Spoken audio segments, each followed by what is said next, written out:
Good evening, everybody. Welcome to Chalk Talk tonight with myself, Coach Little C. Happy to bring you another episode of Nothing Here But College Football. If you're listening on any of the social media platforms, YouTube, LinkedIn, Facebook, Twitter, you got any questions or comments for tonight, just put them in there. I'll try to get to as many of them as I can. I want to make sure I thank the crew from last Sunday. We had a great Mohawk Valley Sports Watch on Sunday. I'll let you know who the guests are for this week. But tonight you get me nothing but college football talk. And I got to say, if you followed me over the last couple of weeks, I had a few people reach out to me and say, you know what, I should have listened to you because a lot of your stuff last week, you were pretty close and pretty spot on with a lot of things. So I'm going to recap some games from last week, a few of the big games. We'll talk about a little bit about Ohio State, Indiana. We'll talk about the game this week, Saturday at high noon, even though I'm not looking forward to it. Michigan, Ohio State. Ohio State's a 21.5-point favorite. I think it's one of the largest lines in the last, 10, 15 years of that rivalry. But I'll talk a little bit about that game. I'll give you some predictions. We'll talk a little bit about the 12-team playoff, who's in as of right now. Chaos could happen over the next 2 weeks. Could a 3-loss SEC team get into the playoffs? We'll talk a little bit about that and more. The first thing I want to talk about was last week. The spotlight last week was was Ohio State, Indiana. And a lot of talk's been on Curt Cignetti, and Indiana hasn't played anybody. And of course, last week, you get Ohio State and the Buckeyes. So the game started off really good. It was only 14-7 at half. Indiana's first drive was a 12-play drive, 70 yards on the opening series. They went right down the field and scored. The only problem was they only ended up with, I think, over 85 yards of total offense, which wasn't good at all. But Indiana got off to a good start. And now the big question is going to be, does Indiana with one loss belong in? Right now in the 12-team playoff, excuse me, I got this horrible cough still. The question is going to be, do you keep them in?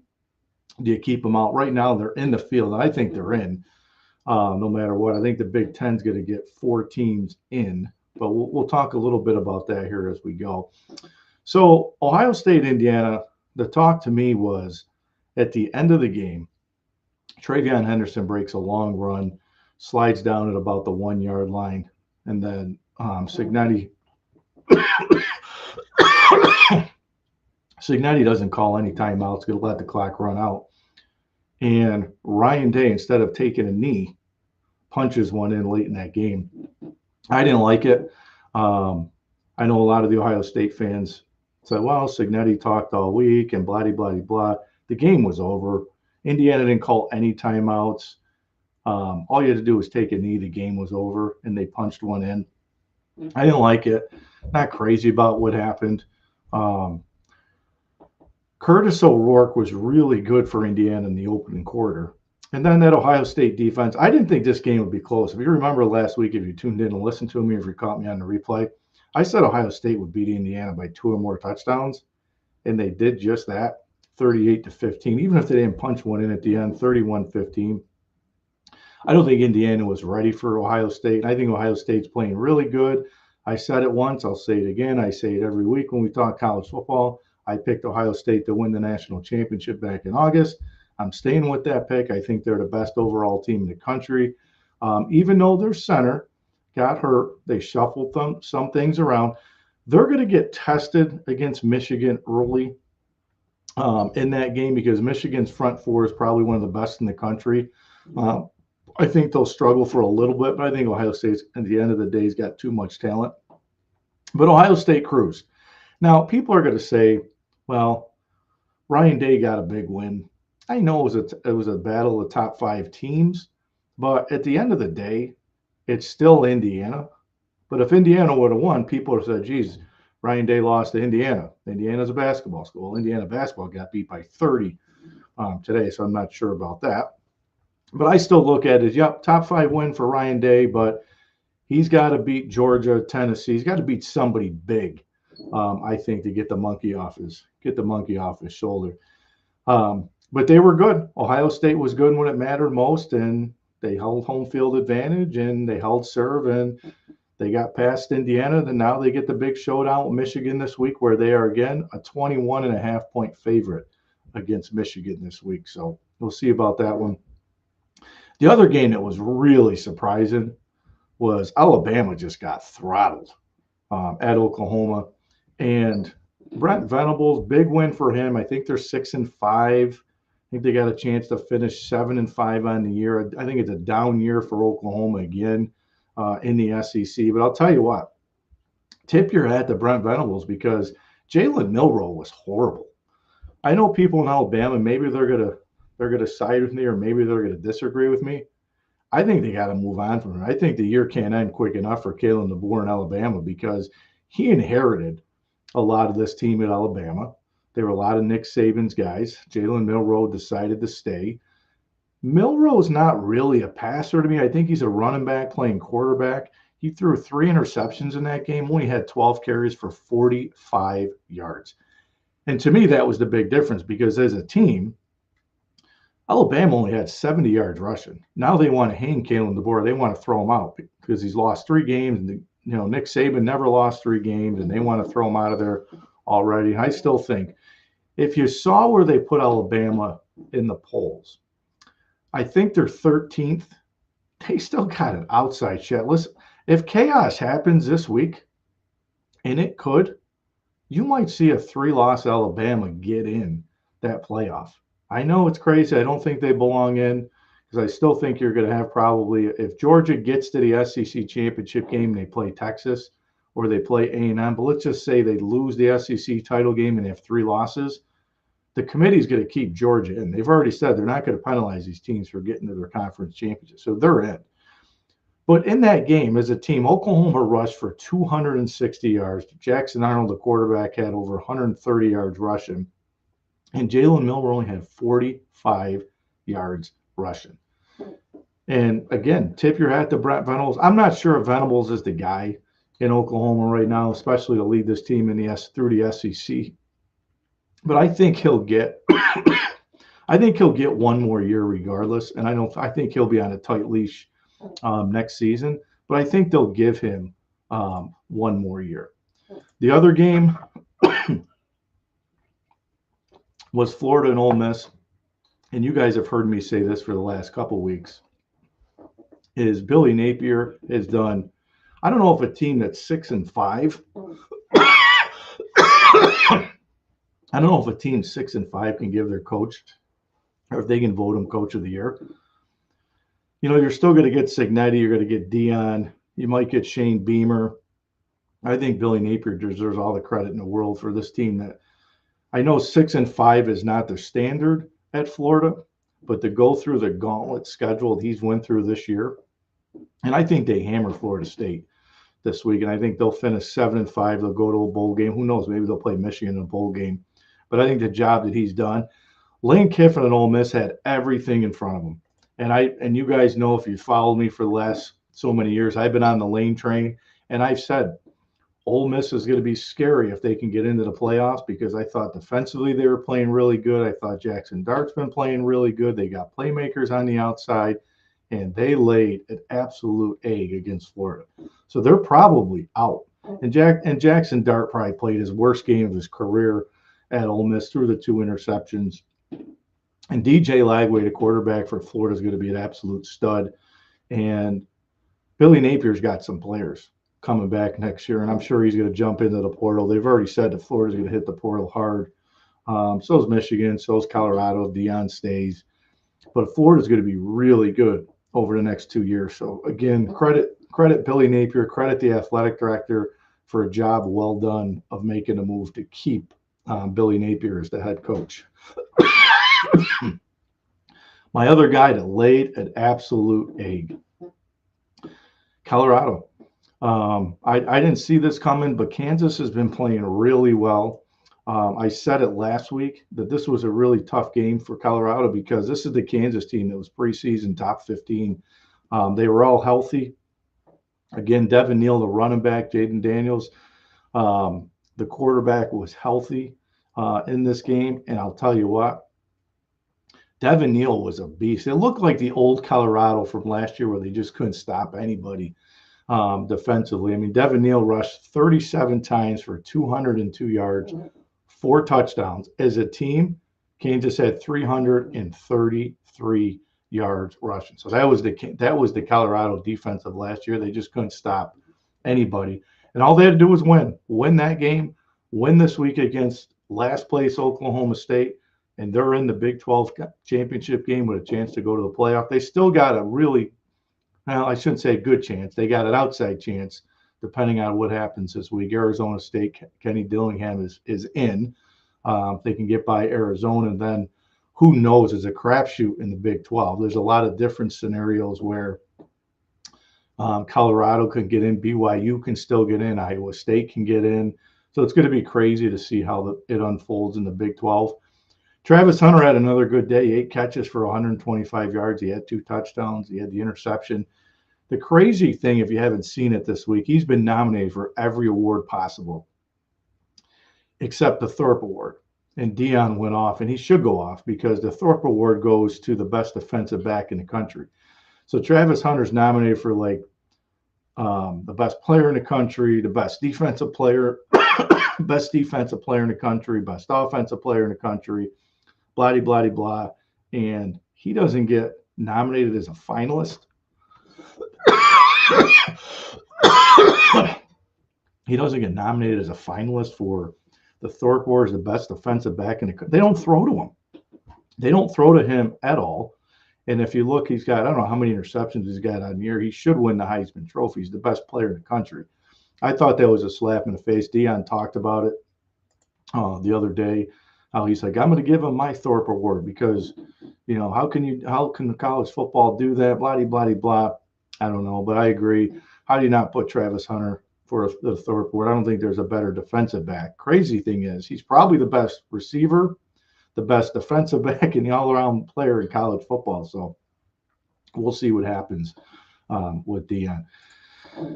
The other one, crazy game, I know, Auburn at home in 4 overtimes beats A&M, who still controls their own destiny.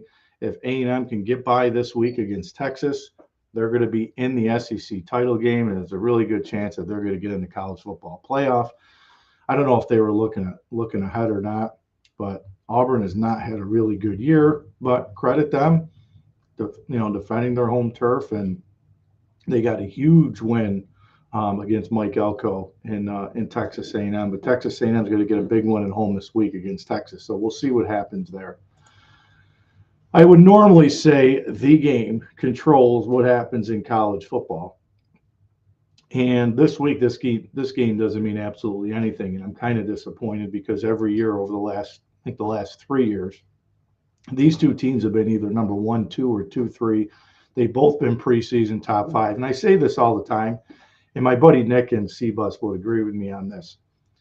This game means so much more when they're both 11-0, both controlling their own destiny. And what's crazy about this is, let's say these guys are both 1 and 2 in the Big Ten.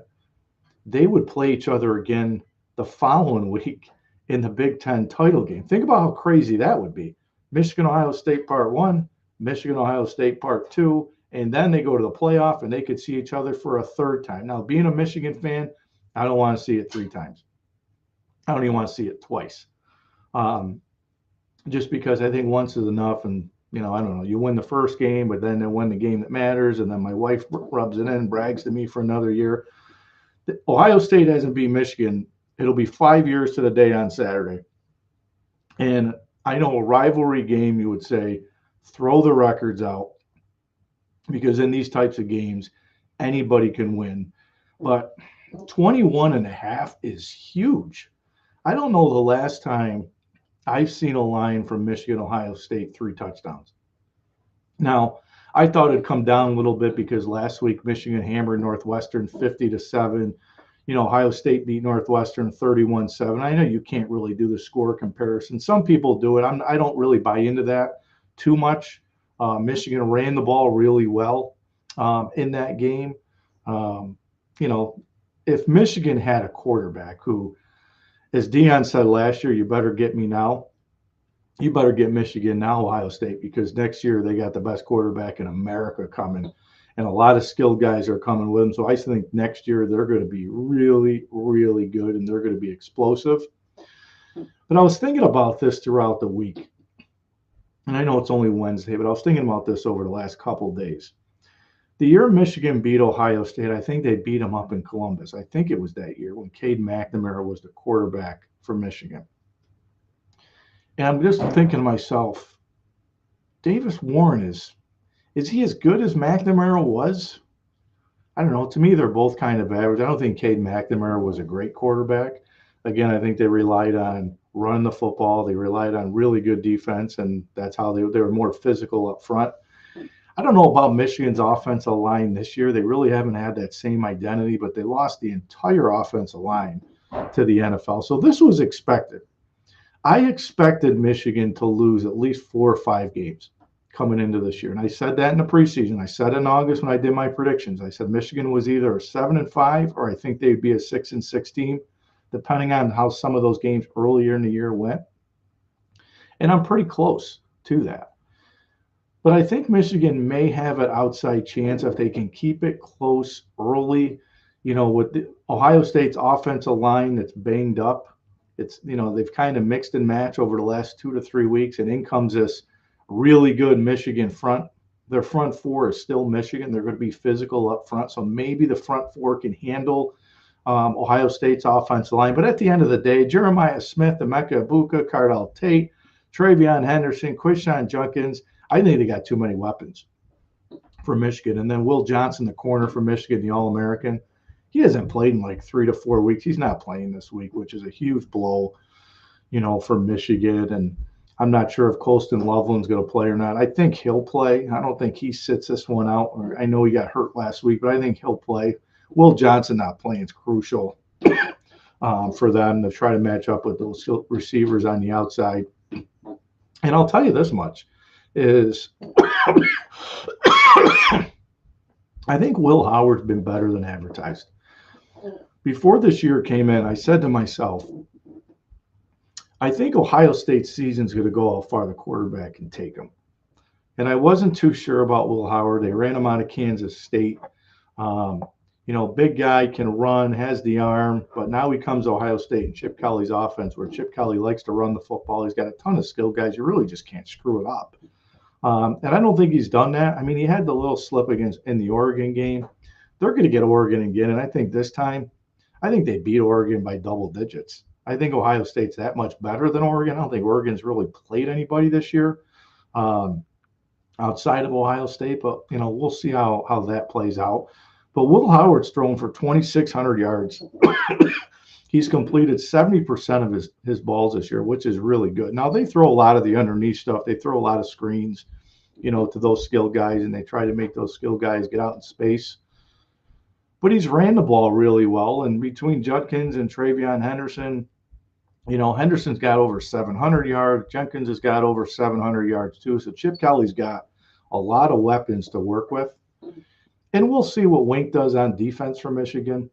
We'll see. I haven't been overly impressed. They've played a lot of man coverage, and Michigan just doesn't have it on the back end. Kind of reminds me of Don Brown from years ago, where Don Brown used to just love the blitz all over the place and leave his corners, on an island playing man coverage. They'd get killed on the crossing routes. I like to see Michigan play a little bit more zone coverage this week and zone blitz more. I know you got to take your shots and you got to try to get pressure on the quarterback, but if they can get the front four, if they can make plays for Michigan without having a blitz and they can get pressure on the quarterback, I think Michigan, if they can find ways to run the ball and just have some success throwing the football and maybe keep it close for a little bit, you never know what happens. I don't think Michigan's got anything to lose, because this is the year, if you look, this is the worst Michigan team since, I don't know, Rich Rod maybe.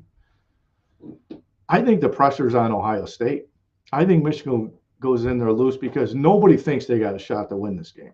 And sometimes that's good in these rivalry games when they don't think you're going to win, and maybe you keep it close, and maybe Ohio State tightens up. Will Howard never played in this game. Columbus is going to be crazy, 100,000 people screaming and yelling. Probably going to be cold, on Saturday. So I think Michigan plays really loose. I think they play with that. What do I got to lose? Nobody thinks we're going to win anyways. We're not very good this year. So we hang around. If Donovan Edwards shows up and and Mullins shows up and they can run the football, this game might be closer than 3 touchdowns. I'm not sure yet. I haven't leaned one way. Again, I got this cough. I haven't been able to shake this cough here in a while, guys, so I apologize. So we'll see. We'll see what happens. I'll pick this game at the end. I've been leaning one way most of the year. I've been leaning Ohio State like probably everybody, but you can see the picture in the back. My daughter drew that Ohio State, Michigan sign in the back for me. When my wife and I went to Ohio State. Heisman candidates. This is going to get really interesting. Ashton Genty, the running back from Boise State's over 2,000 yards. I think it's really down to him or Travis Hunter. And if you ask me, you guys know how I feel about this. I think Travis Hunter is the best player in the country. He's a unicorn. What he's doing, you're not going to see probably for a long time. See somebody play all these snaps on both sides of the ball. He's almost over 1,000 yards receiving. Nobody throws against him. So I think he gets it. I think Genty's had a great year. I think Cam Ward's had a good year for Miami. And when we talk about the 12-team playoffs, I think Syracuse has a shot to beat Miami. I think they have a shot to beat Miami this week at the Dome. I don't think Miami's got a very good defense. I think they're going to rely on Miami to just score a lot of points. I think that's how they've been all year. They haven't looked the greatest. But when you got Cam Ward back there, I think, they can beat anybody. They can score 40, 50 points a game. So, we'll see. But I think right now the betting favorite is Hunter. You can see on here I got Genty at plus 750. Cam Ward's at plus 1,200. Dylan Gabriel, the quarterback from Oregon's at plus 6,600. He's had a really good year, too. There's been a lot of guys that have had really good years there. But I just think it's really a 1 or 2 man race. I think Travis Hunter's already locked it up. But we'll see. Now the interesting talk. If you saw the polls that got released, the 12-team bracket, right now you got Oregon, Texas, Miami, and Boise State would be the 4 teams that would get the byes. And I think Joe Klatt said this perfect this week, and I love Joe Klatt. To be the top seed is really not a favorable one. I think the path as a 1 seed is tough. But the 5th seed, which right now would be Ohio State, they get a home game, but their path would be a lot easier. They'd be right now, according to Vegas, Ohio State would be double-digit favorites in both of their first 2-round games in the playoff if they were to stay a 5 seed. Now, that can switch because they can beat Oregon in the Big Ten title game, and then that switches things up. But here's a couple interesting takeaways for me from this week's rankings. Clemson is 12. So Clemson lost to Georgia that first game in the year. I think it was like 31-7. Everybody said, well, here we go again. Dabo Swinney doesn't get into the transfer portal, blah, blah, blah. They've had a pretty good year. I don't think they're going to play in the ACC title game. I think it's SMU and Miami, unless something crazy happens between those 2 teams. So right now you'd have to say SMU right now is the 10th seed. They're in. They got Miami right now is the 3rd seed. So you'd have to say if the committee's not going to penalize a team that gets to the conference championship, I would say right now you're going to get 2 teams from the ACC, which I don't think this year, if you would have said to the committee, everybody said, well, you're going to get 4 from the Big Ten, you're going to get 4 or 5 from the SEC, and 1 from the ACC, and that's it. But let me throw a scenario by you. What if Clemson beats South Carolina this week? South Carolina, I think, is 7-3. I think they'd be 8-3, or they're 8-3, going to be possibly 9-3. And they beat South Carolina. And they don't play in the ACC title game. And remember, they're number 12. If chaos happens and somebody above them loses, which could very well happen, Arizona State's got to play Arizona rivalry game. Notre Dame's going to play USC rivalry game. Even though I don't think USC is very good. But let's just say something crazy happens. Does Clemson get in with a win over South Carolina? Or how about if South Carolina beats Clemson with their schedule strength? Do they sneak in the field? So some interesting things to think about. I think where they have the SEC is crazy. They got Bama at 13, which to me still sets up a chance for Alabama again. I do not think Alabama's deserving again. Ole Miss is 14th, South Carolina 15th, and then you got A&M who still controls their own destiny. If A&M wins this week against Texas, A&M would be in the SEC championship game. And if you're not going to penalize these teams for getting to the SEC title, getting their conference championship, to me, that tells me the committee is going to take a 3-loss conference runner-up if somebody gets in, and then the debate's going to be, are you going to take a 3-loss SEC team who got to the SEC championship game and lost over, I don't know, a 1-loss Indiana, at 8-3 South Carolina that just beat Clemson that's ranked 12th? So it makes you think a little bit of how this thing could potentially play out. I didn't really have any problems. I mean, Indiana stayed in there. They dropped to 11, so they're in the field right now. I think if anybody benefited the most, I think Tennessee benefited the most last week with a lot of those teams losing. I think Indiana benefited from those teams losing because they're in the field, and it would say if Tennessee beats Vanderbilt this week, Tennessee's in no matter what happens. If Indiana beats Purdue, who Purdue's one of the worst teams in the country, but it's a rivalry game, if they beat Purdue, no matter what happens, Indiana's in the field. So right now, your matchups would be this, and the committee again is saying they don't care if you've already seen some of these games in regular season. Like right now, you'd have Georgia play Tennessee. Tennesse'd have to go to Georgia for the second time this year. Do you want to see it?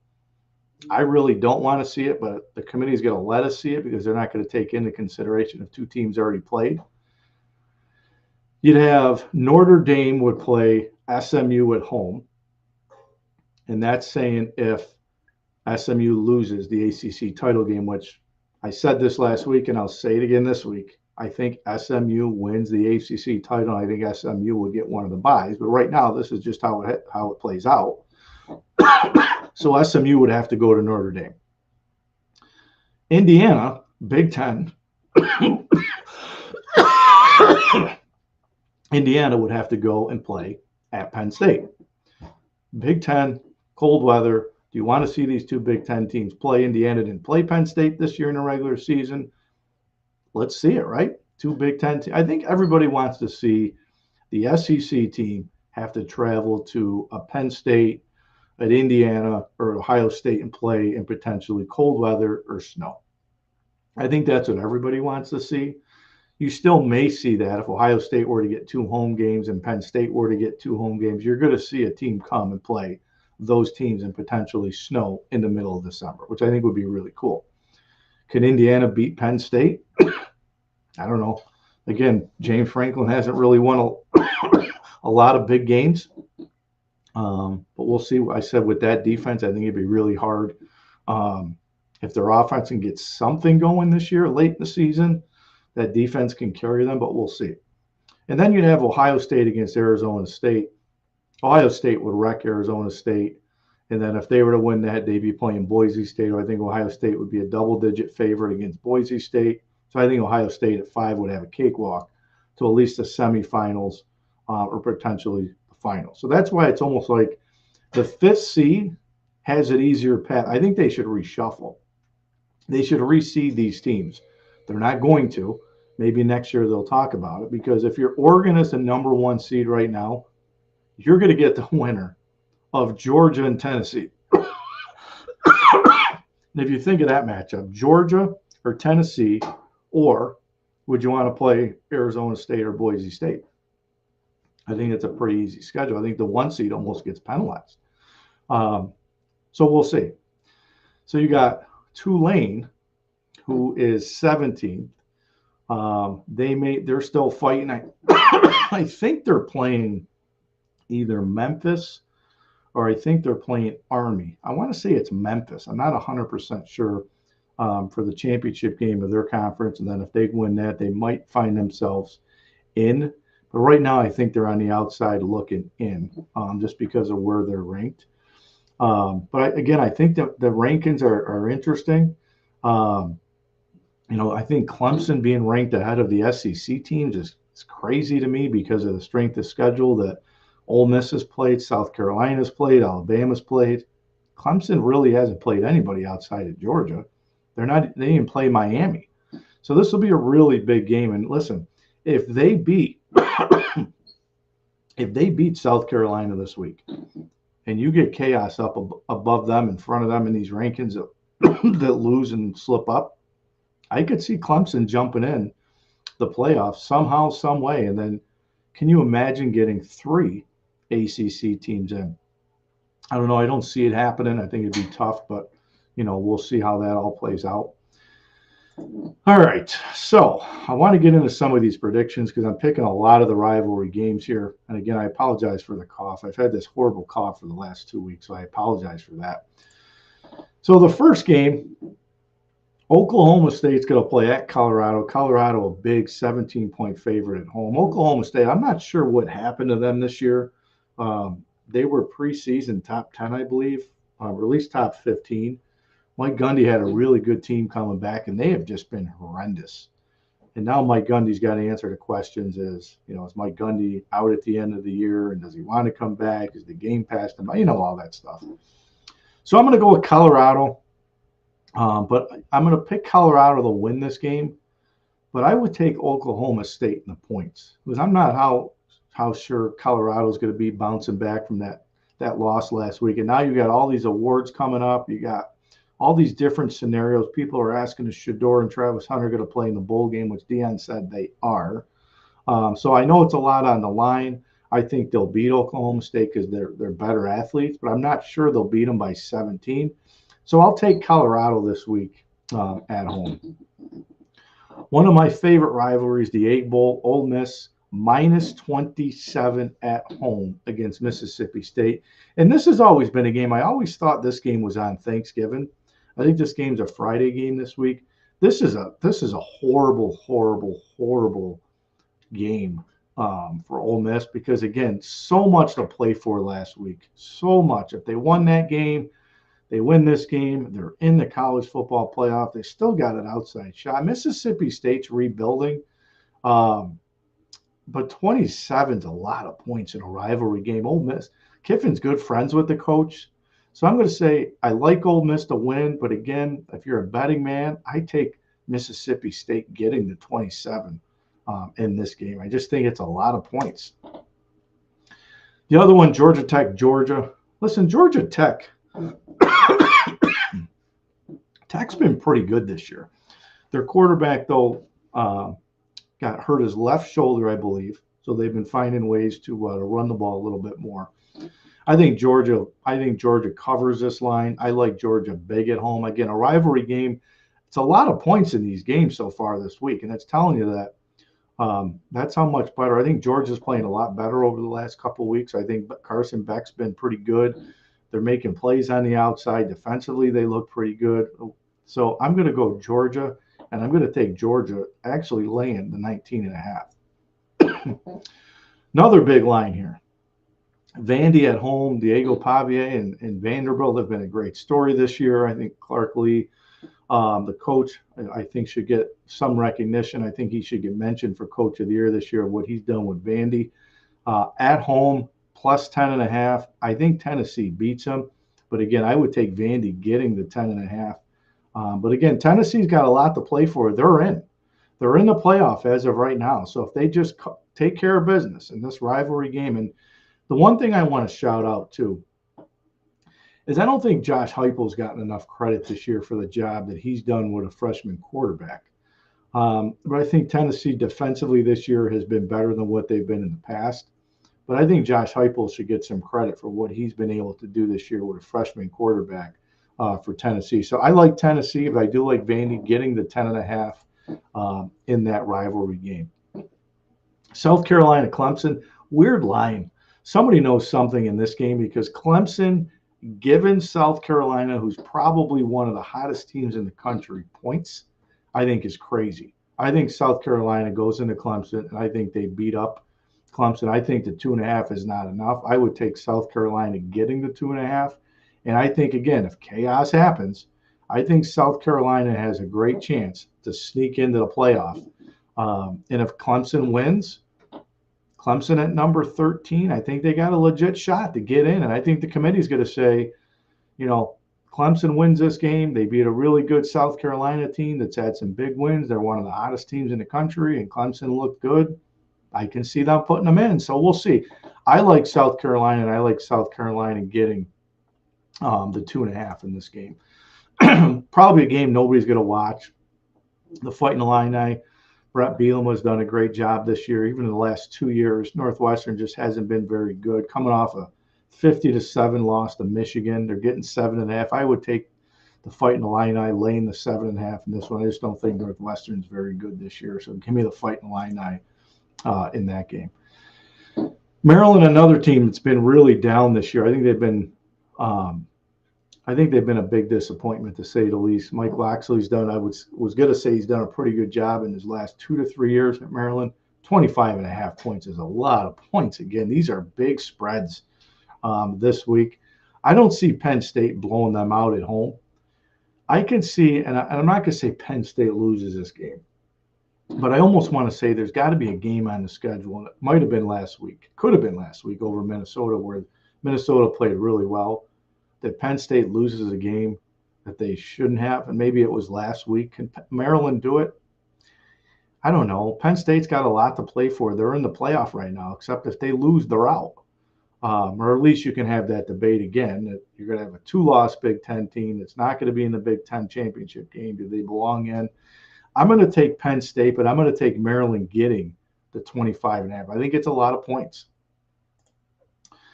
Another one, rivalry game. Notre Dame's looked really good. I know people say Notre Dame hasn't played anybody. I think Riley Leonard, I think that Notre Dame coaching staff, I think, has figured it out on how to utilize him, because I think they're throwing the ball better. I think they're running the football a lot better. USC, I don't know. I can't figure it out with Lincoln Riley. I don't know what happened, because they haven't been very good since he's been there. Now, the big question is going to be, does Lincoln Riley get another year? I think if they lose this game, I want to say USC is 6-5. And I think if they lose this game, they're going to fall to 6-6. So if they 6-6 at USC, he's got a huge buyout. So I don't know if USC buys him out or you give him another year. You know, it just hasn't worked out for some reason or another. I can't figure it out why it hasn't worked for Lincoln Riley and USC. Known for offense, you got kids transferring. His quarterback, Miller Moss, is transferring out. Many say he's going to Michigan, but I don't know why he'd go to Michigan. He's not going to play. But I'm going to go Notre Dame, and I'm going to go Notre Dame laying the 7.5 points in this game. Another big spread. Auburn, Alabama, the Iron Bowl. I think Alabama bounces back. I think Bama bounces back in this game. They can't lay an egg twice, especially this game's in Tuscaloosa. Now, if they were to lose this game, they will boo Kalen DeBoer. They will have to probably have security walk him out if he loses this game in his first year, and then it's 4 losses for Alabama. But I'm going to say this. I'm taking the points.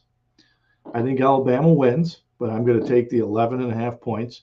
Most of these games, I would take all the points. I think I have taken all the points outside of maybe a couple of these games, but I would take Alabama to win, but I would take Auburn getting 11.5.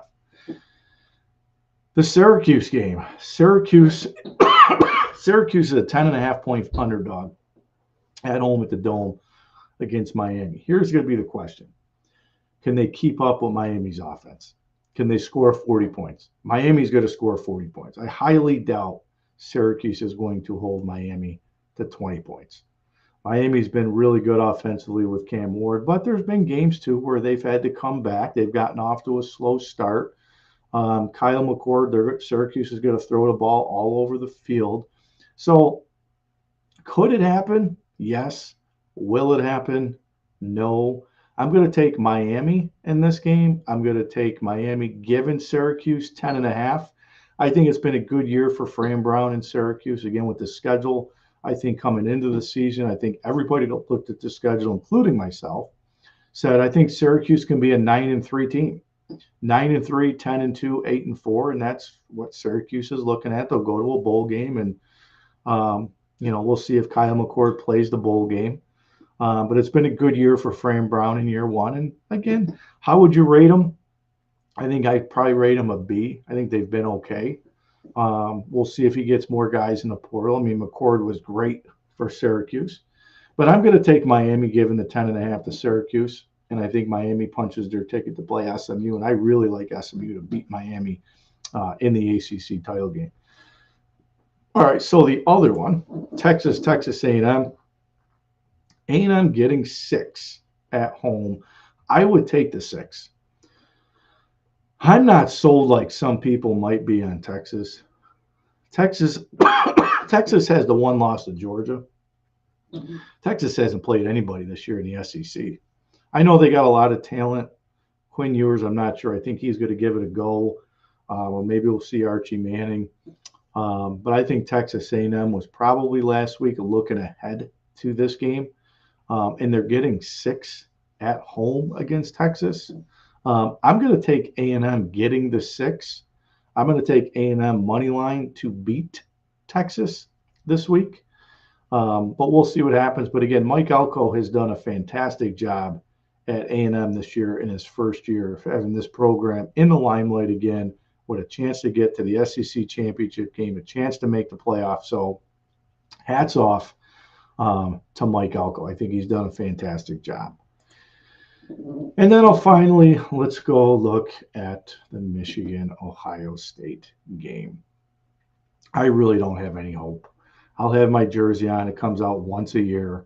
I get all excited. I'll be nervous as hell come Saturday at noon.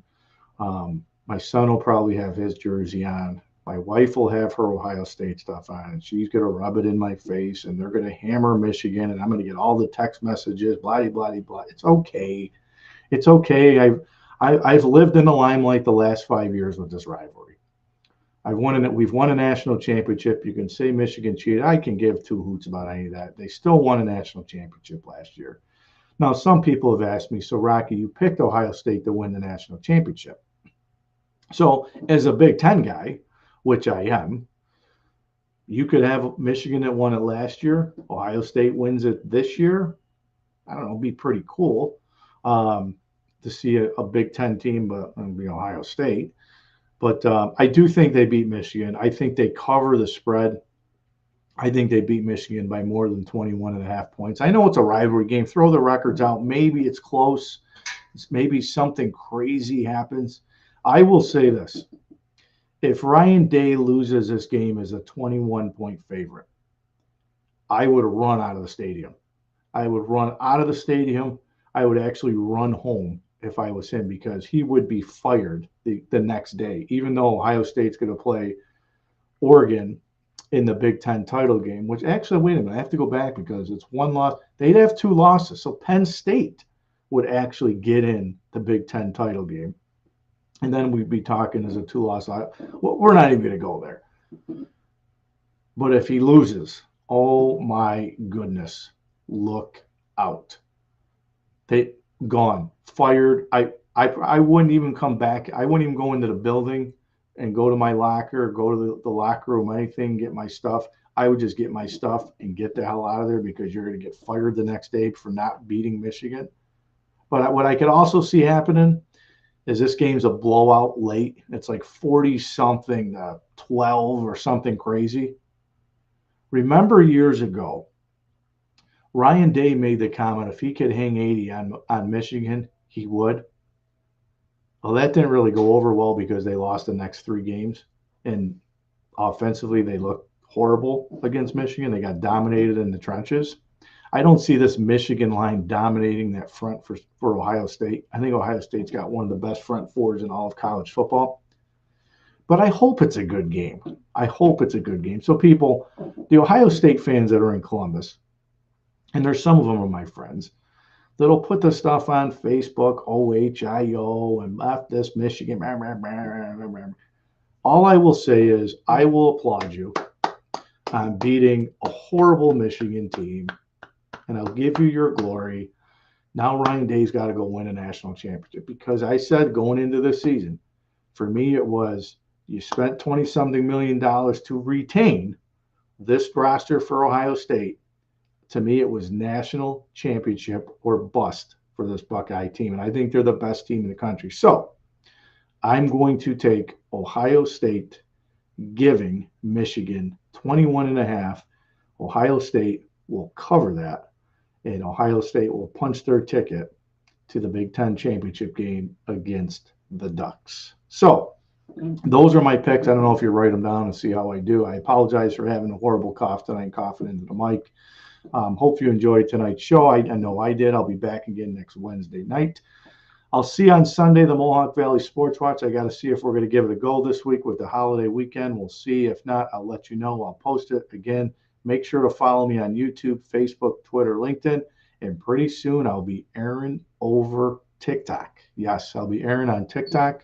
And if you listen to the audio stuff, you're a podcast person. I'm on Amazon Music. I'm on iTunes, Spotify, all that stuff. So you can catch me just about anywhere. So I appreciate you tuning in to Chalk Talk. Happy Thanksgiving from myself, the Mohawk Valley Sports Watch, the Rockpile.